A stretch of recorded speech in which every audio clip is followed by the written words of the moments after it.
আল্লাহ আয্যা ওয়া জাল্লা মানব জাতিকে ফেরেশতাদের চেয়েও উত্তম মর্যাদা দিয়েছেন। ইবলিসের চেয়েও তিনি মানুষকে উত্তম মর্যাদা দিয়েছেন। আর শুধু একটি জিনিসের কারণে মানুষ এই উত্তম মর্যাদা লাভ করেছে, ওয়ানাফাখতু ফীহি মির রূহি ফাকাউ লাহু সাজিদিন।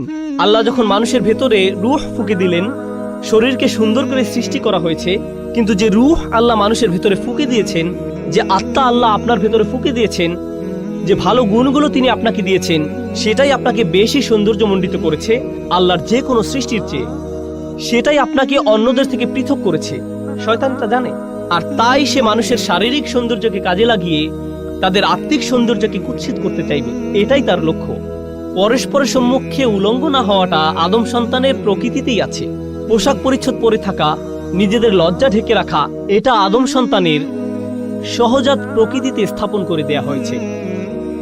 এজন্য মানব জাতির সকলে সহজাতভাবে নিজেদের ঢেকে রাখতে পছন্দ করে। বাচ্চা মেয়ে বা বাচ্চা ছেলে সামান্য বুদ্ধি হলেই 2 বছর বয়স, 3 বছর বয়স বা 4 বছর বয়স, খুবই ছোট, তাদের কোনোভাবেই এখনো বুদ্ধিমান সচেতন প্রাণী বলা যায় না।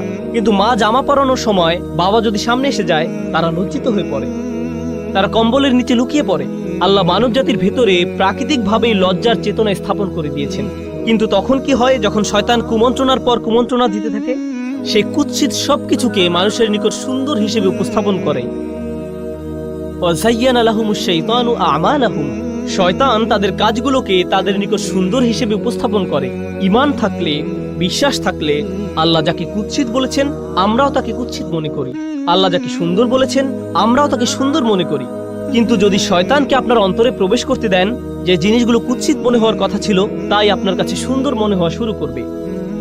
এরপর সমাজের অবস্থা এমন পর্যায়ে এসে উপনীত হয়, আপনি যত কম জামা কাপড় পরবেন, আপনার জামা কাপড় যত খোলামেলা হবে। রাসূল যেমন বলেছেন, কাসিয়াত আরিয়াত সাল্লাল্লাহু আলাইহি সাল্লাম, এক সময় মহিলারা এমন ভাবে জামা কাপড় পরবে, যদিও তাদের শরীরে কাপড় থাকবে কিন্তু দেখতে মনে হবে উলঙ্গ। জামা কাপড় এমন টাইট হবে, মনে হবে যেন শরীরের উপর রং করা হয়েছে, কোনো কিছু সে পরিধান করেনি। অবস্থা এমনই হবে এক সময়, আর এটাই মানব জাতির কাছে সুন্দর মনে হবে। কিন্তু পক্ষান্তরে প্রসঙ্গত এটা শয়তানের ফাঁদ। মানব জাতির চূড়ান্ত ব্যর্থতা হবে তখন, যখন নির্লজ্জতাকে সুন্দর মনে হবে, উদযাপন করা হবে।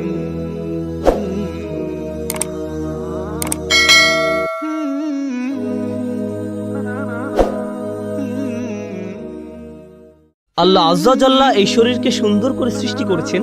প্রকৃতপক্ষে একজন পুরুষের কাছে সবচেয়ে আকর্ষণীয় বিষয় হলো একজন নারী। আল্লাহ আয্যা ওয়া জাল্লা এই শরীরকে সুন্দর করে সৃষ্টি করেছেন।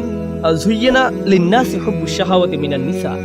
মানুষের কাছে সবচেয়ে বেশি সুশোভিত করা হয়েছে নারী। এটি খুবই প্রভাব বিস্তারকারী শক্তি। এটি এতই শক্তিশালী যে কোরআনে গাছটির জন্য যে ভাষা ব্যবহার করা হয়েছে, সেই একই ভাষা ব্যভিচারের জন্য ব্যবহার করা হয়েছে। লা তাকরাবু হাযিহিশ শাজারা লা তাকরাবুজ জিনা লা তাকরাবুল ফাওয়াহিশ। ব্যভিচারের কাছেও যেও না, কোনো নারীর সাথে অবৈধ সম্পর্ক করার কাছেও যেও না, কোনো ধরনের নির্লজ্জতা এবং বেহায়াপনার ধারে কাছেও যেও না। অতএব এটি খুবই ভয়ঙ্কর। আর এটা এমন কিছু, ঠিক গাছের নিকটবর্তী হওয়ার মতো, কাছে গেলেই এটা আপনাকে টেনে ধরবে। ভেবেছিলেন এটা তো শুধু দৃষ্টি বিনিময়, তাকে দেখে পছন্দ হয়ে গিয়েছিল, এরপর আবার তাকালেন, সে মুচকি হাসি দিল, আপনিও হাসলেন। এখান থেকে ধীরে ধীরে একটা চক্রের মধ্যে আটকে গেলেন। এরপর সবকিছু সীমার বাহিরে চলে গেল।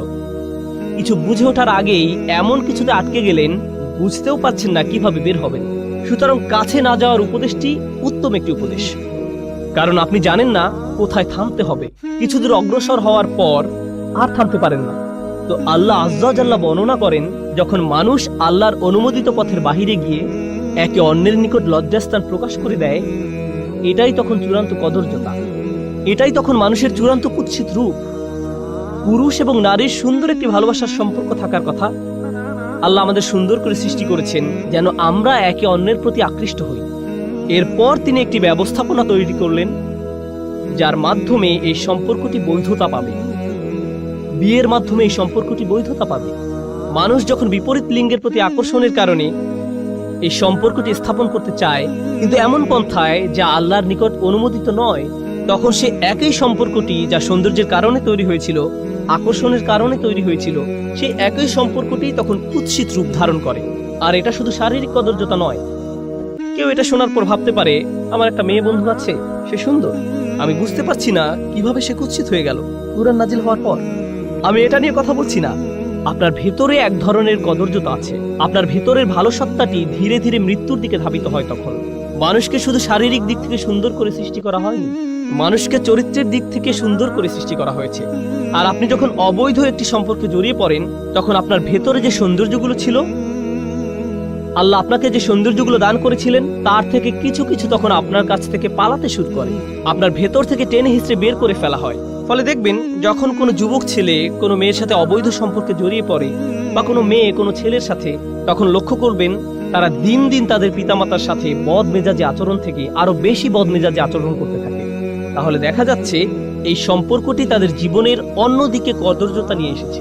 আপনি বুঝতেও পারবেন না তার এরকম পরিবর্তনের কারণ কি।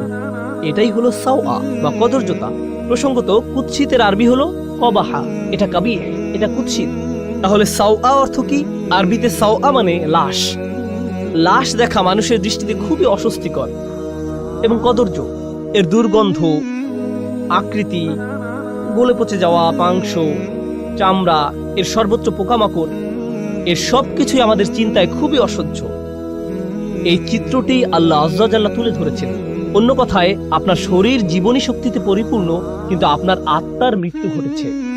আপনার আত্মা একটি লাশে পরিণত হয়েছে। লিউবদিয়া লাহুমা মা উরিয়া আনহুমা মিন সাওআতিহিমা। শয়তান তাদের লজ্জাস্থান প্রকাশ করে দিতে চেয়েছিল কুৎসিত অবস্থা।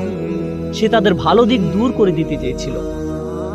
প্রসঙ্গত, এই সম্পর্কে আরেকটি ব্যাপার উপলব্ধি করা গুরুত্বপূর্ণ।